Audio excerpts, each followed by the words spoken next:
नमस्कार दोस्तों, मैं मंजू हल्द्वानी उत्तराखंड से।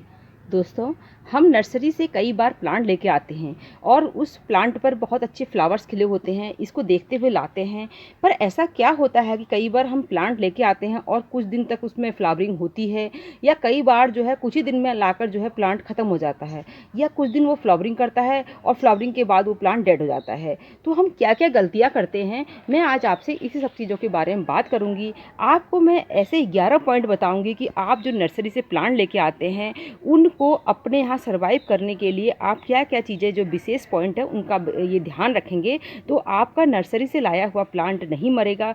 परमानेंट प्लांट जैसे हम कई लेके आते हैं और वो जो होते हैं काफ़ी महंगे भी होते हैं, सस्ते नहीं होते हैं। हम उनको लेके आते हैं और उसके बाद जो है वो एक वहाँ से फ्लावर खिला होता है और उसके बाद जो है 1 फ्लावर 2 फ्लावर हमारे यहाँ देता है, फिर नहीं देता है, मर जाता है।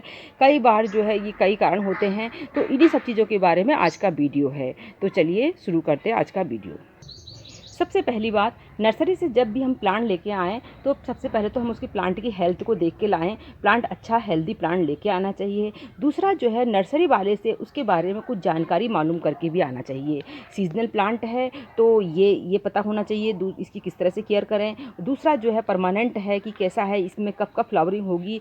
थोड़ा बहुत भी नर्सरी वालों का कई बार वो गलती बताते हैं, फिर भी उनसे हमें जानकारी लेके आनी चाहिए उस चीज़ के बारे में, क्योंकि कई बार उनकी बातें जो होती है सही भी होती हैं।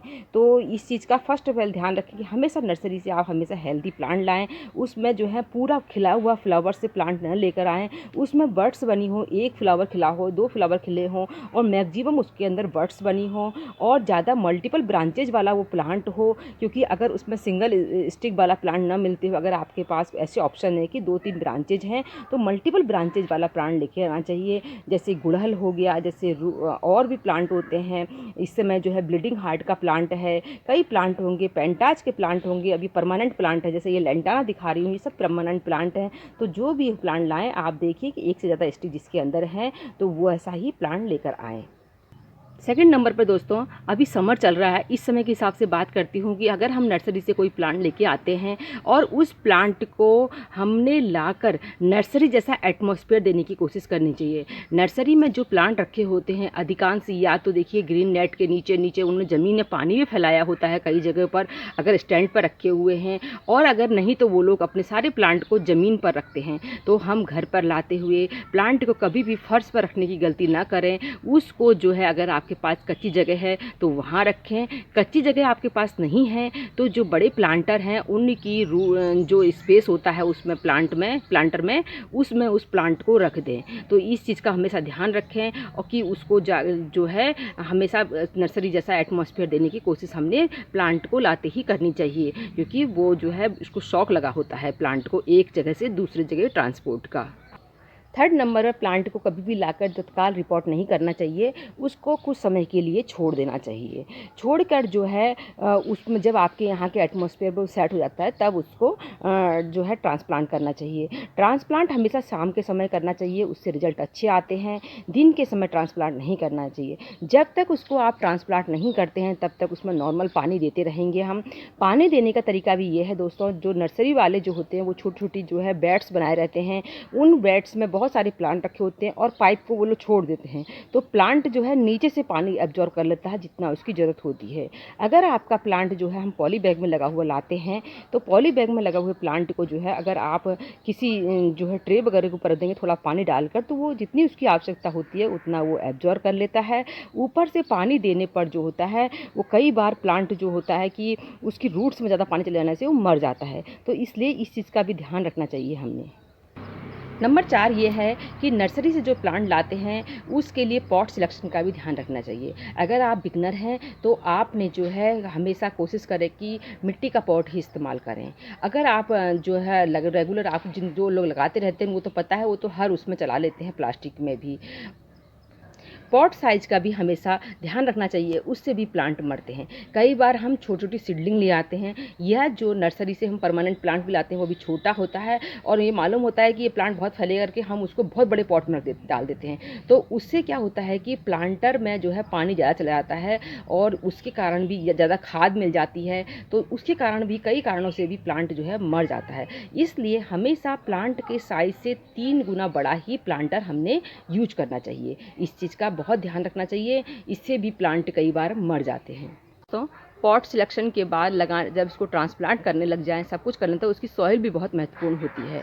देखिए बहुत सारे परमानेंट प्लांट, गुड़हल हो गया और जैसे हमारे क्रोटन होते हैं, जो बेंगलोरी क्रोटन आते हैं, रोज़ होते हैं, ऐसे ही बहुत सारे प्लांट हैं जो हमेशा कई बार जो होते हैं कि बाहर से आते हैं, तो हर शहर में इनकी अगर आपके एरिया की इसमें सॉइल मिली हुई या ब्लैक सॉइल मिली हुई तो कोई दिक्कत नहीं है।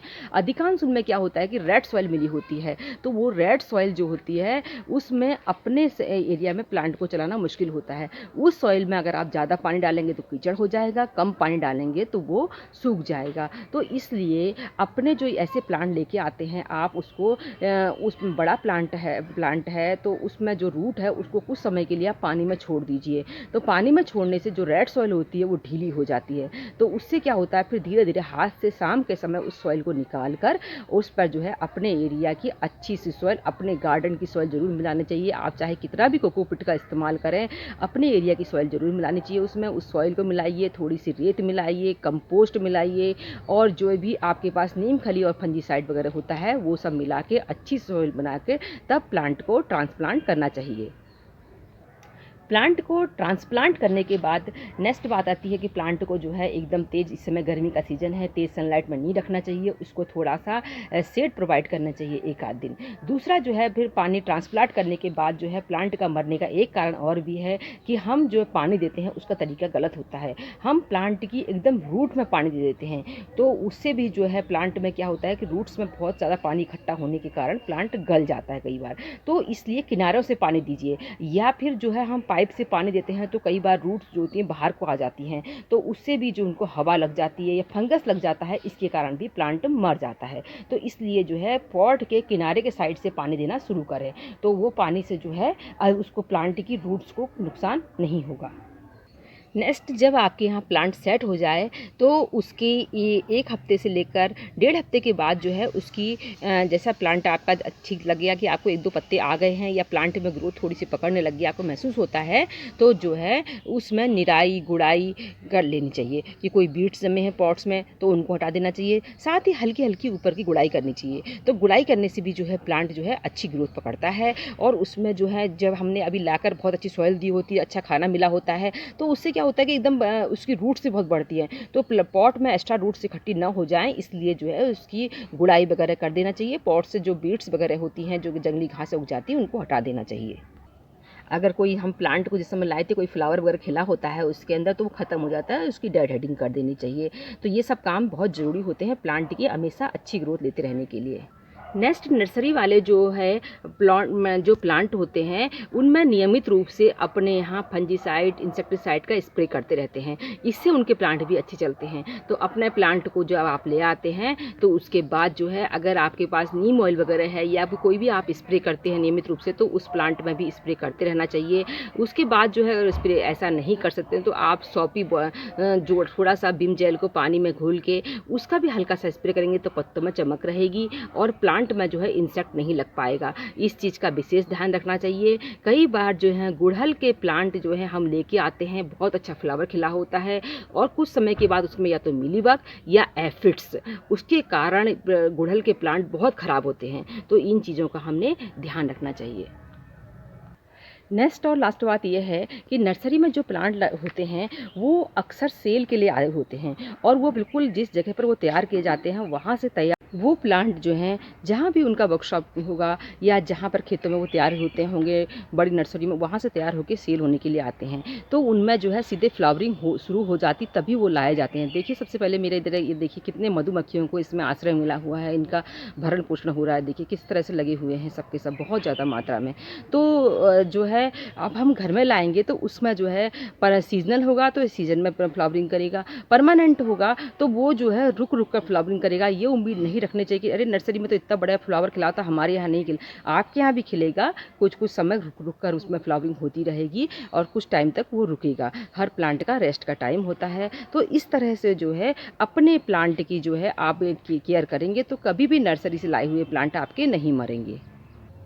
तो दोस्तों, आज मैंने आपसे बात करी कि नर्सरी से लाए हुए प्लांट की आप किस तरह से केयर करें कि वो प्लांट जो हैं आपके पास जो है अब मरे नहीं और अच्छी तरह से वो आपको फ्लावरिंग दें। तो उम्मीद है आपको आज का वीडियो पसंद आया होगा। फिर मिलते हैं किसी दूसरे वीडियो में, तब तक के लिए नमस्कार।